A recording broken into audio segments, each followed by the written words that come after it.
మళ్ళీ అదేదో సినిమాలో అంటారు కదరా, ఏమనంటే నువ్వు మారలేదు, ప్రతిసారి నువ్వు యు ప్రూవ్డ్ మీ రాంగ్ అని అంటారు కదా. ఆ విధంగా ఈ జగన్మోహన్ రెడ్డి అనే వ్యక్తి ఏం చేశాడంటే, నేను మారలేదు, నా బుద్ధి ఇంతే, నన్ను జనాలు ఎంత చీకొట్టినా నేను మారను అని ఈరోజు చెప్తూ ఉన్నాడు. ఈ జగన్మోహన్ రెడ్డి గారిని మేము సూటిగా అడగదలుచుకున్నాం. ఈ రోజు నువ్వు మాట్లాడుతూ ఒక మాట, నీ స్థాయి కాదు జగన్మోహన్ రెడ్డి గారు, కానీ మాట్లాడారు.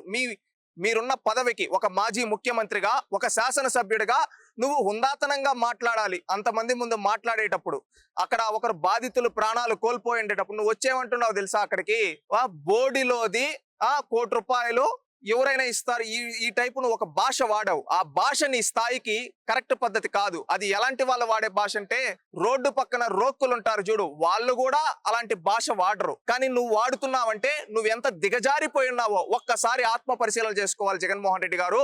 మీరు మాట్లాడుతూ ఈ ఇష్యూలో ఎల్జీ పాలిమర్స్ ఇష్యూ గురించి చెప్పి నేను ఇచ్చాను కోటి అంటున్నావు. ఎక్కడిచ్చావు?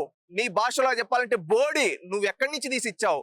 నీ జోబిలో తీసిచ్చావా? లేదు కదా. ప్రభుత్వం నుంచి ఇచ్చావా? లేదు కదా.